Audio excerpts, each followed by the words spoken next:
Coming up on The Charge on Air. 2 UCF fraternities have officially closed after alleged hazing allegations. How the viral Minecraft film is causing some movie theater mania for local screenings. And updates on the Central Florida drought and brush fires. In sports, UCF women's tennis made history, claiming the Big 12 title. The Charge on Air starts now.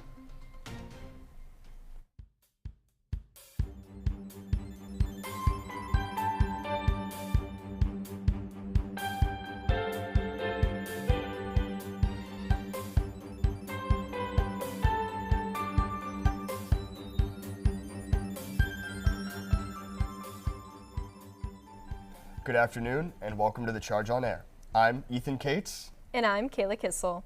Today is Friday, April 18th, 2025. Following yesterday's FSU shooting, UCF's Chief of Police Carl Metzger released a statement saying, quote, "Our hearts are with our friends and colleagues at Florida State University following the devastating violence that took place on their campus. We stand in solidarity with the FSU community during this impossibly difficult time, sending our strength and support as they navigate the aftermath of this tragedy." In the statement, Metzger mentions resources available on campus for students through UCF counseling and psychological services. UCF is currently holding a moment of reflection in the Magnolia Room in the Live Oak Ballroom. According to the UCF Vice President for Student Success and Well-Being, 2 UCF fraternities have closed their campus chapters following hazing investigations. UCF's police department looked into both organizations. Sigma Chi was closed after facing allegations of a hit and run, and Delta Upsilon was involved with alleged hazing with a risk of injury or death. UCF officials say the closures were coordinated with national leadership and could allow future return based on accountability. No criminal charges were filed. Graduation season is approaching at UCF, and students are preparing to celebrate. University officials are encouraging graduates to avoid using plastic confetti, which can be harmful to campus green spaces and wildlife. As an alternative, UCF is offering free, eco-friendly confetti made from biodegradable materials for students to use in their graduation photos. The initiative aims to promote sustainability while still allowing students to commemorate their achievement. UCF's Art Gallery celebrated student talent Thursday night with an exhibition featuring experimental animation projects. The Spring 2025 BFA Exhibition 2 opening reception brought a crowd to the UCF Art Gallery. Senior students in the experimental animation program showcased their final projects featuring a variety of creative styles from digital illustration to 3D animation. Guests walked through the gallery, taking photos, discussing the work, and connecting with the artists. Easter is right around the corner, but this year the price of eggs is putting a strain on holiday traditions. Egg prices are still high, and that's making it harder for UCF students and faculty to avoid buying real eggs just to decorate them. At an Easter egg decorating event hosted by UCF Global, staff decided to use plastic eggs instead to keep the tradition alive in a more affordable way. Michael Herrero, UCF Global Coordinator, says it's all about providing a real American experience for their students. UCF Global, we're always trying to give students unique and diverse, real American experiences, right? So we thought about using real eggs. Traditionally, we use real eggs when we do Easter egg, but we thought with the rising egg prices, it would probably be easy to use plastic eggs from Amazon or something because we can buy a lot more eggs for the money. Students still got to celebrate the holidays, showing that a little creativity can go a long way. The Society of Asian Scientists and Engineers united 4 cultural organizations for a cooking battle to relieve stress before finals. The teams created 3 rounds of cultural dishes with limited supplies, 20 minutes for appetizers and desserts, and 30 minutes for entrees. Each team received basic food item supplies and shared spices, along with fake money featuring the judges' faces to bid on additional ingredients. Dishes were judged on appearance, creativity, taste, and a cultural story pitch. The elite team won overall, making it a fun semester finale before finals.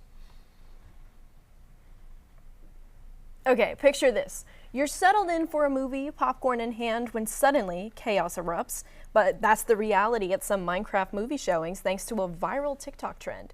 Charge on Air reporter Jana Manalhal shares the response from one local theater.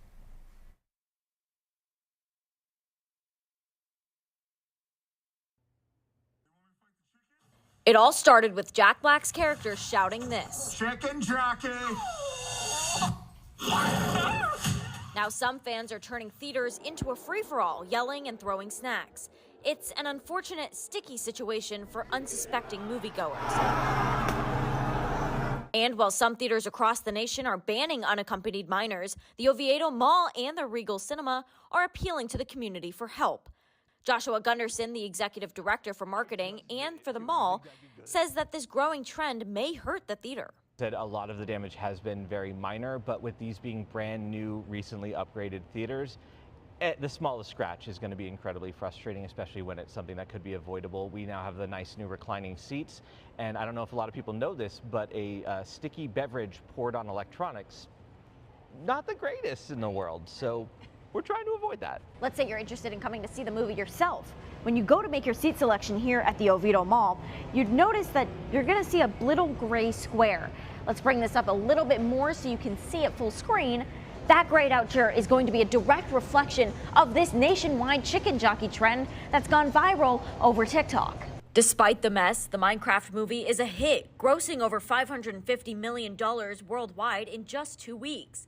Dylan Gilberg, a UCF student, says he's impressed by the popularity of both the movie and the trend. It's a little funny, but I feel like it's also kind of disrespectful because you know people gotta clean that up. That sucks. I like the movies, but I feel more for like the employees that have to actually clean up after your mess, because like no one wants to do that. If you still want to see the movie, there's hope. Regal Cinemas is planning on having a chicken jockey viewing day on April 20th. In Central Florida, Jana Manalhal, The Charge on Air.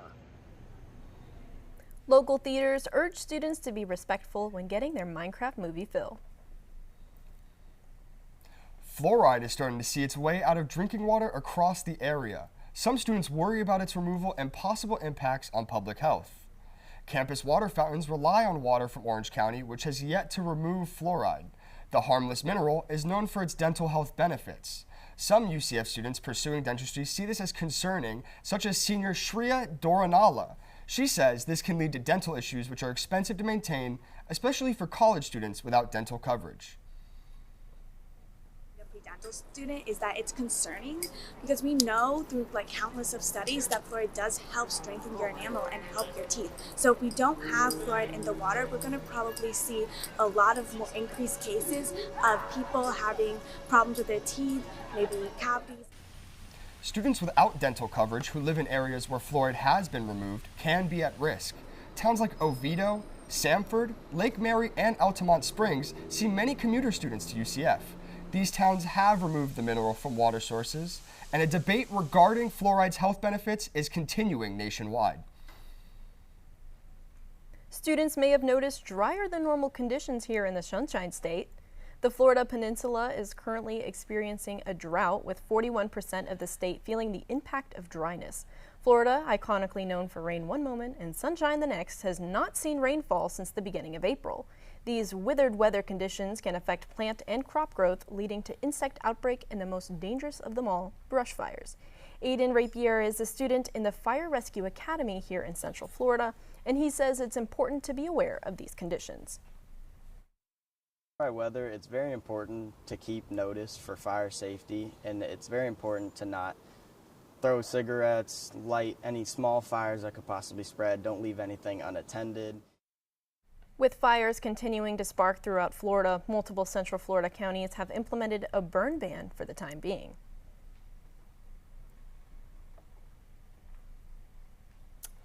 So, about fires, Kayla, do you know what the hottest day of the week is? I have no idea, but I guess you'll tell me. Oh, well, it is Sun Day. Do you get it? That was hot. Hot garbage. So let's take a look at Jana over in Lake Claire. Is it really going to be hot? That's right. I mean, Ethan, I really liked your joke. And of course, Sunday is going to look a little bit on the warmer side, but I'll get more into that later in the show. But let's talk about your current conditions right now. It's about 83 degrees outside, a gorgeous, gorgeous spring day. As you can tell, we've got a little bit of wind coming at us right now. It's heading from the southeast direction. It's about 12 miles an hour and it peaks at 17 miles an hour. Our humidity is sitting at 53%, which is absolutely gorgeous for this time of year. And we've got 0% chance of rain. Even earlier, as we were setting up here at Lake Claire, we had kayakers come by and tell us how they're enjoying their spring day. We've got a student organization out to my right-hand side playing kickball. But unfortunately, that's all the time I have right now for current conditions. I'm going to toss it back over to Ethan and Kayla for more about what's coming up. Thanks, Jana. Coming up, are aliens real? Plus, will UCF reach preeminence status? Don't leave, we'll be right back.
When we have the food we need, we are at our best. We push further. We rise higher. We unlock our full potential. When we are at our best, we have more to offer the world around us.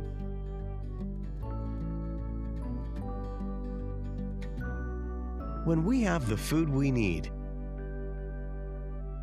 we make our communities stronger. Together, we can help everyone get the food they need to thrive. Join the movement to end hunger at feedingamerica.org/actnow.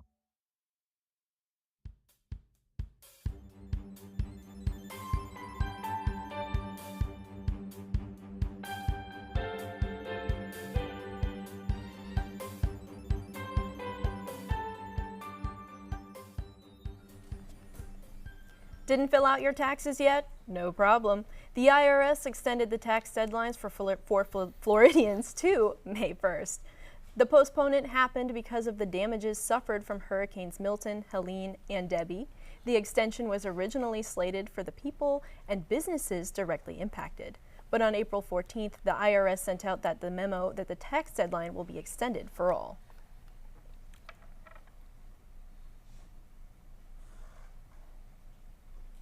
Florida Governor Ron DeSantis has announced the early completion of 2 new congestion relief lanes on I-4. The new lanes will run in both directions between US 27 and World Drive, aimed at easing traffic on one of Central Florida's busiest highways. DeSantis says the project is wrapping up 8 months early and opens to drivers the week of April 28th.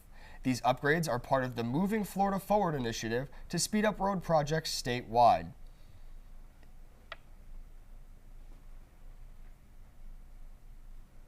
Here's something new. As a space university, we're not unfamiliar with out-of-this-world news. But this week, the CIA declassified a document containing information about aliens on Earth. The document states that 23 KGB soldiers allegedly got turned into stone poles after shooting down a UFO in the 1991 invasion during a routine training in Moscow. The aliens were reportedly short with big black eyes, and while not confirmed, a CIA agent said that if this case is true, it is, quote, menacing, and the aliens possess weapons and technology beyond all of our assumptions. You could read more about the story on the CIA.gov. Well, back on Earth, as UCF approaches its 3rd year of its 5-year plan to achieve preeminent status, we may be closer to achieving that goal a lot sooner than we thought. Preeminence is a program that awards Florida schools with additional funding. Currently, only 4 other universities have this recognition. One of the remaining goals for UCF to reach this status is achieving a 60% graduation rate. To get there, UCF's strategic plan states that it will use predictive analytics for degree planning, a new academic success model, and coordinated care. Talat Rahman is the faculty union president, and she says although these programs may help, there's a root issue that needs to be addressed with the faculty. We finally were able to work out a 3% raise for this coming year and a one-time payment. We are thankful for that. We're glad that it went through.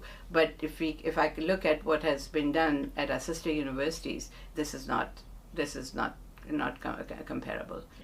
Rahman says that this impacts morale and how effectively the faculty can handle the large student-to-faculty ratio in the classroom.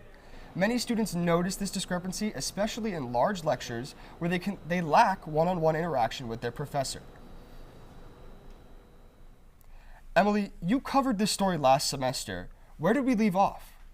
So basically, we still have to meet 12 out of 13 preeminence metrics in order to be deemed preeminent.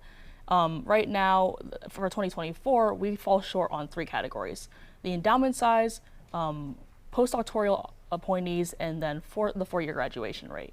But the charge actually spoke to the chief analytics officer of UCF, and she had mentioned that we actually are only short on one metric, that's being the 4-year graduation rate, because there was some sort of data lag. So what have you heard recently about preeminence in this status? So I spoke to the faculty senate president, and he said that we fall short on. We're expecting to hit that 60% range by the end of the summer, so we're actually not too far off. Nice. And the numbers for that are going to be released at some point in 2025. Thank you, Emily. Thank you. Coming up, we'll be slowly inching out of the cooler weather kick and getting into that normal Florida heat. Plus, there are several active wildfires currently burning across Florida. Stick around, we'll be right back. For decades, I've taught you everything I know.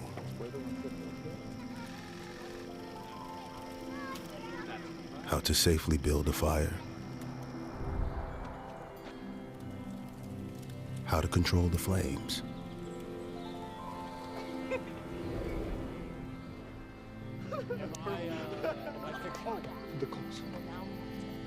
What to do with hot coals. How to secure your chains.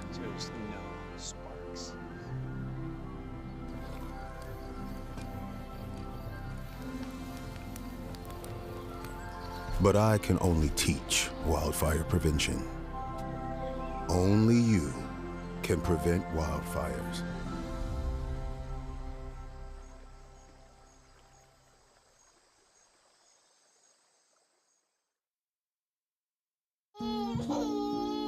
We said we'd never give in to a meltdown. Okay. We'd never babysit with a screen. We said we'd never let the toys take over. Mariella! Never leave the house looking, well,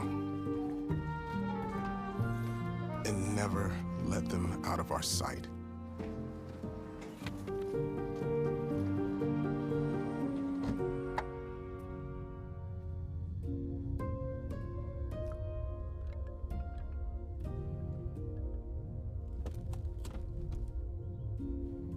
Skylar, come here. Cars get hot fast, and kids can be at risk. Before you leave the car, always stop, look, lock.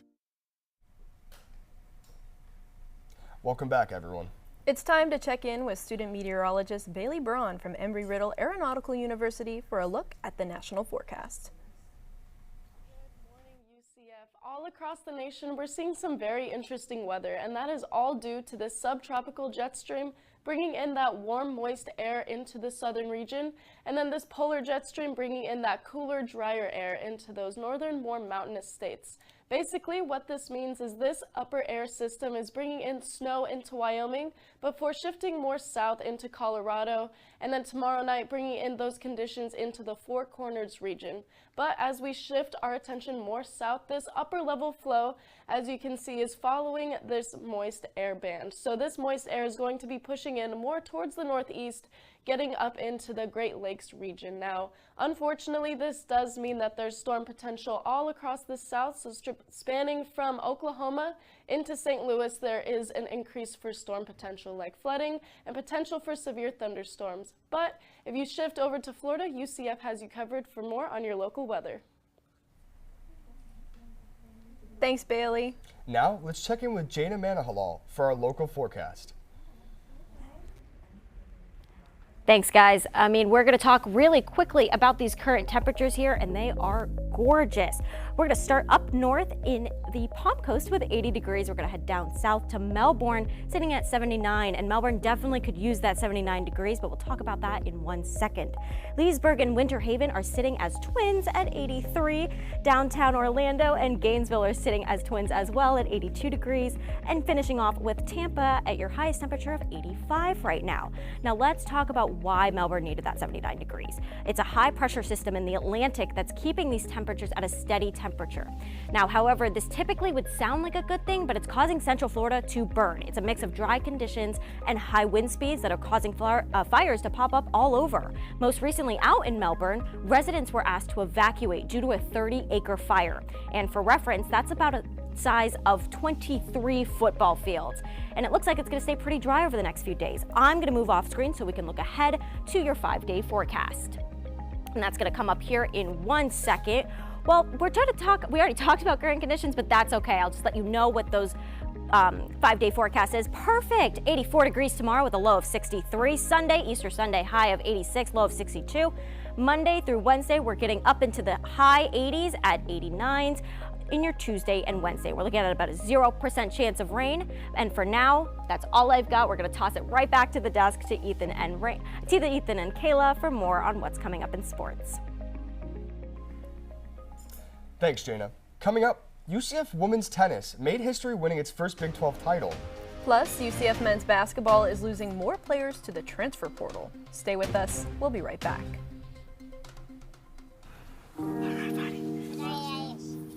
Love is a lesson that doesn't end. It knows no conditions, so you better buckle in. Love keeps you on your toes. It never stops, only grows. Love isn't easy. It's a commitment, especially when they're being their most resistant. Love is being prepared for the journey ahead. Love doesn't let any concerns go unsaid. Love is finding the right seat so you can take a breath. But remember, love isn't lax. It always double checks. Check that your kids are in the right seat at nhtsa.gov/the right seat. Love protects. Hate is loud. It gets clicks. It gets attention. Hate, however, is actually quite small. But love is the majority, filling up something far more important than any feed. Love fills our hearts, our lives, our every day with understanding, empathy, and compassion, leaving hate to become what it truly is, a whisper.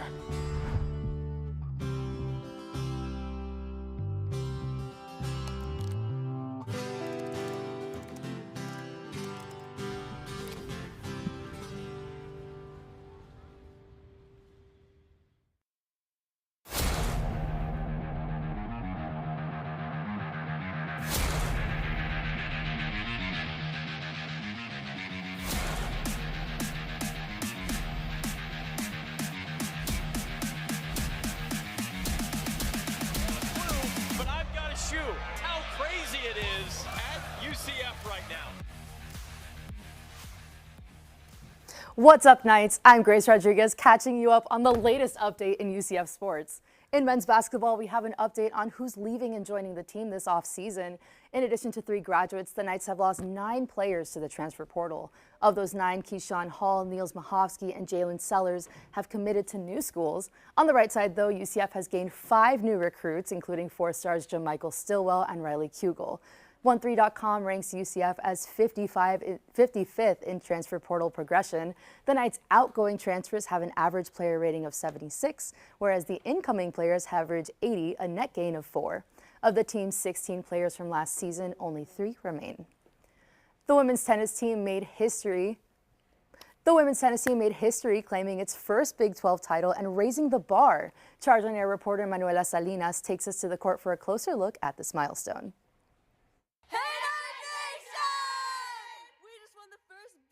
Title in UCF history here.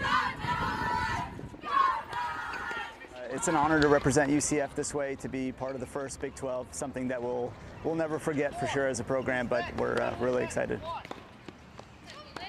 I was with one teammate that was playing on court 3, and then my teammate who was on court 4 actually won on the other side. So we heard everybody screaming, so excited, so we all ran through the tunnel and went to celebrate with them, and we were just all like so excited. They're so close. They love each other. I think it's honestly been the difference of why we've been able to come through some tough matches. You know, we won a tough match at Oklahoma State. We beat Baylor at home in a tough match, BYU on the road in a tough match. We've just had a lot of challenges, but I think they really fight so hard for each other, and that's been by far the key. The whole season we were just focusing on one match at a time, so we said that just has to be our strategy, and then afterwards we can be excited, but during the matches we have to stay locked in and focused. Have to continue to be brave in doubles, and I think it's all going to come down to mindset. You know, how are we going to handle the pressure situations, not if, but when things don't go our way. Yeah, so we're obviously super happy that we won the Big 12 regular season, but there's still more to come. So now in our first day of practice this week, we're just, you know, like getting reset in our minds, knowing that there's more out there for us, but still, of course, enjoying. A lot of tough day, a lot of blood, sweat, and tears, but it's worth it in the end.